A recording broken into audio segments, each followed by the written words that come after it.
Bonjour à tous, je suis ravie d'être avec là aujourd'hui. Je m'appelle Elodie et comme vous avez pu le voir par rapport un petit peu au titre, je vais être un petit peu hors thème. Donc c'est un peu à ce moment-là où vous allez vous dire qu'est-ce qui se passe? Est-ce qu'elle est un peu arrogante, trop sûre d'elle? Qui est-elle en fait pour se dire que ce qu'elle va faire va être parfait?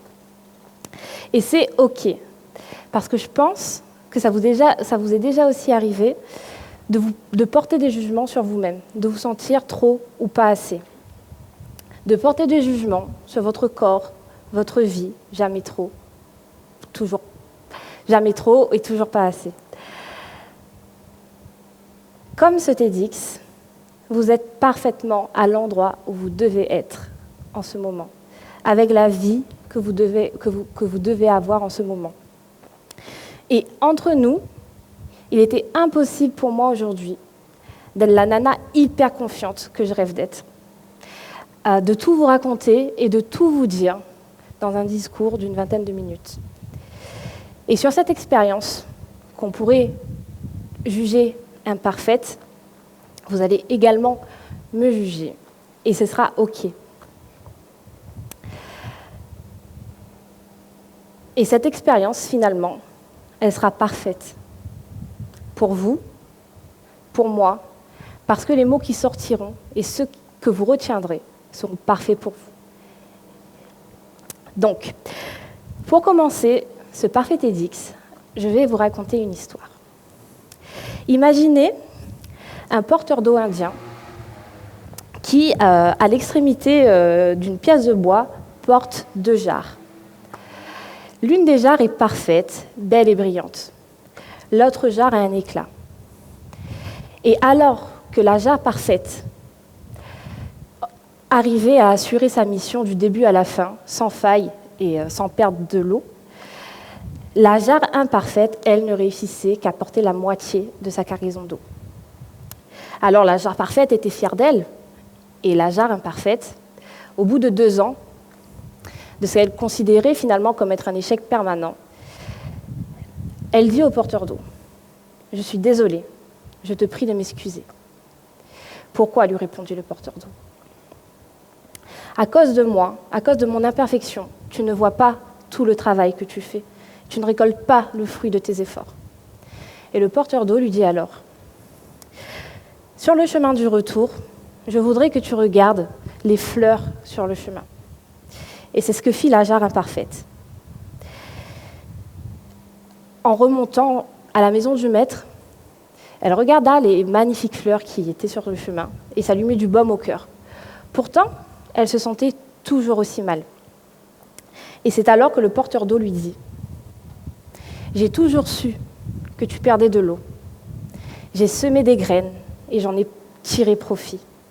Sans toi, jamais je n'aurais pu ramener des fleurs aussi belles et aussi fraîches à la table du maître. » Et si je vous disais que nous sommes tous des jarres cassées et que nos imperfections sont en réalité des forces créatrices, tellement que sans ces imperfections, beaucoup de projets, d'associations, d'entreprises n'auraient jamais pu voir le jour. Alors, comment finalement transformer ces imperfections en super-pouvoirs pour réaliser quelque chose d'extraordinaire ? Lorsqu'on veut réaliser un projet, réaliser un rêve, mettre en place quelque chose, nous devons faire face à 3 types d'images.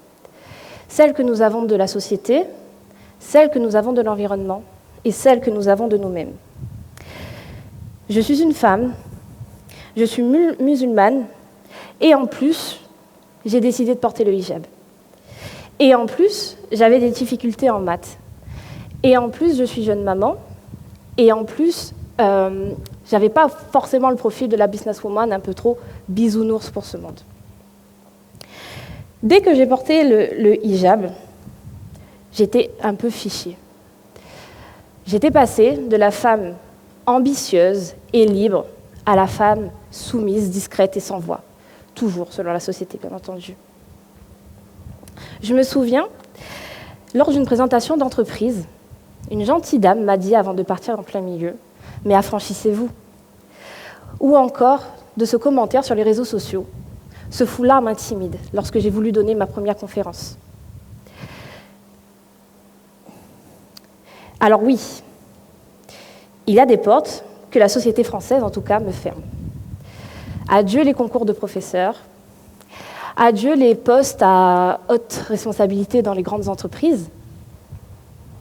Parce qu'en fait, ce qu'on venait de me dire, c'était soit tu es croyante, mais surtout tu l'affiches surtout pas ta croyance, et tout ira bien pour toi, soit tu restes bien à ta place, et tu corresponds au cliché qui va avec.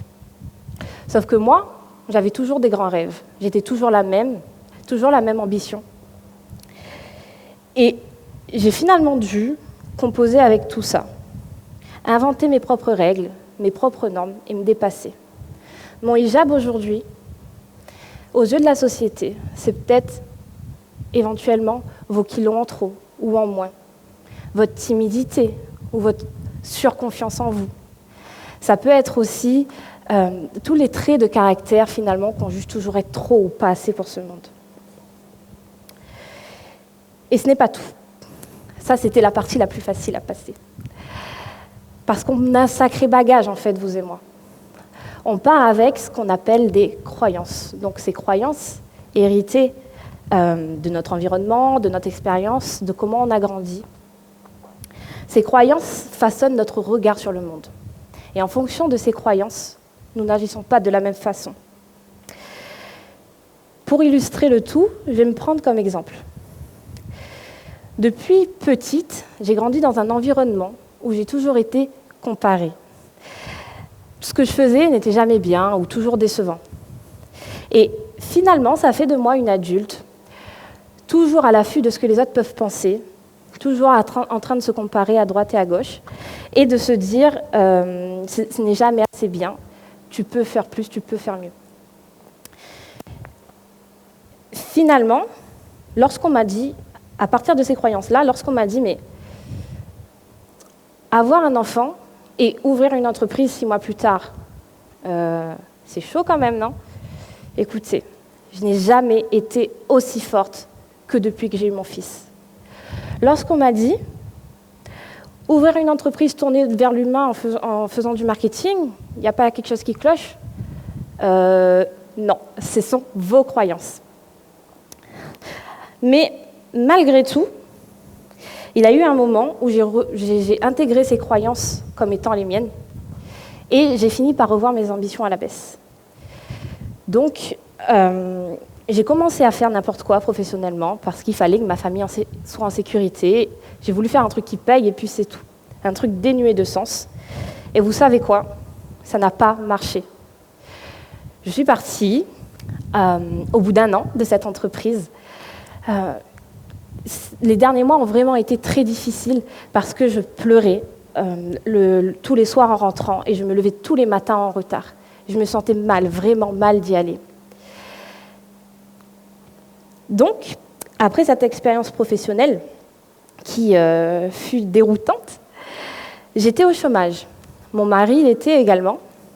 J'étais tombée enceinte et je ne le savais pas encore, mais on allait bientôt devoir déménager. Donc, voilà, j'avais un petit peu tout ça dans ma petite jarre cassée, mais une chose était sûre à ce moment-là, j'étais vraiment convaincue d'une chose.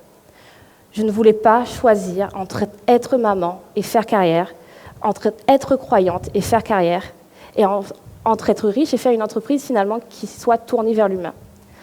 En gros, j'avais l'impression qu'on me disait, sois qui tu veux, mais pas trop, reste bien dans les cases. Et je n'avais pas envie, finalement, de choisir entre être et faire. Je voulais vraiment faire ce que je suis. Du coup, à partir de ce moment-là, j'ai décidé de changer de caméra. J'ai décidé de reprendre mes responsabilités et vraiment de changer de caméra. L'entrepreneuriat m'y a aidé parce que l'entrepreneuriat m'a permis de me dépasser et de vouloir le meilleur pour moi et pour le monde. Ma spiritualité également m'y a aidé. Elle m'a permis de vouloir le meilleur aussi pour moi et pour le monde. Et c'est à ce moment-là, face à moi-même, où je me suis posé une question. Qui es-tu? Qui es-tu? si tu enlèves toute cette pression de la société? Qui es-tu si tu arrêtes de te mentir? Qui es-tu si tu arrêtes de juger un trait de caractère ou ton apparence? Qui es-tu si tu n'as plus peur? Qu'est-ce que tu ferais et quelles seront les décisions que tu pourrais prendre? Et à partir de là, c'est devenu une évidence. Tout était parfait. Tout était fait dans ma vie, depuis le berceau jusqu'à maintenant, pour que je sois celle que je dois être. Tout était fait pour que je me réaligne à chaque fois.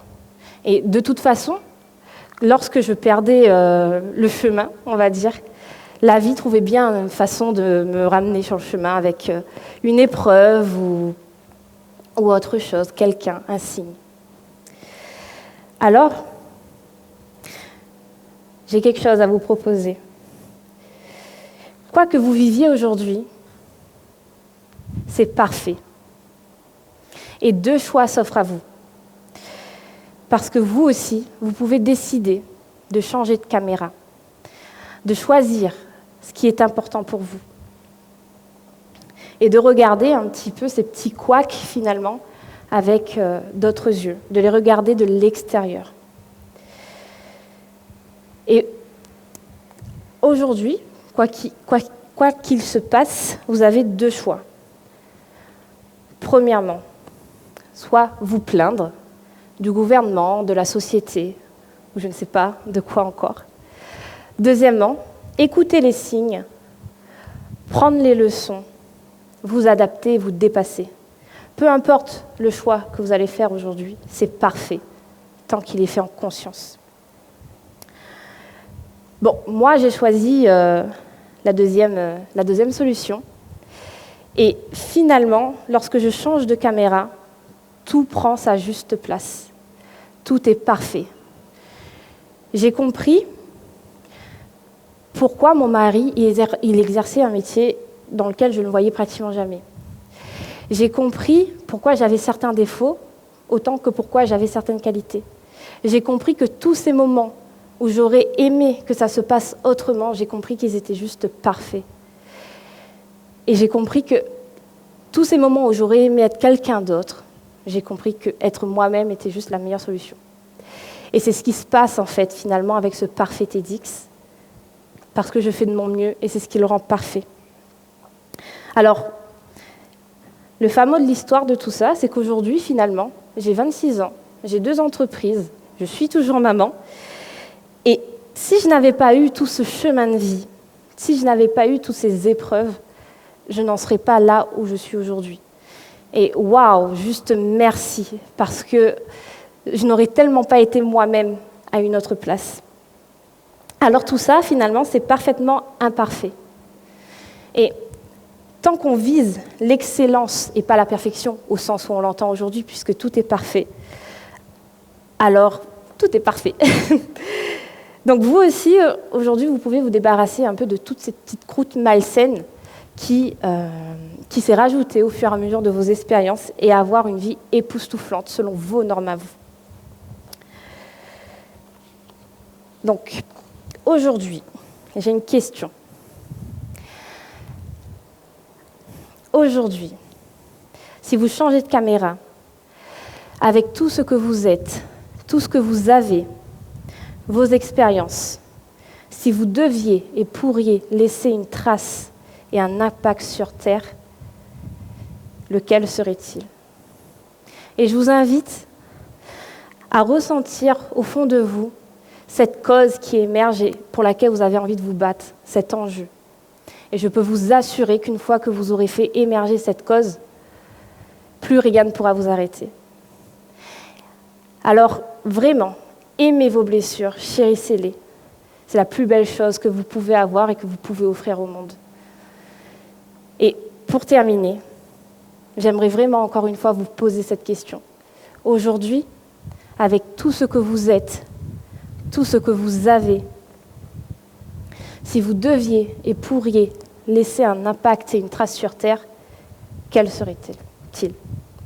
Merci.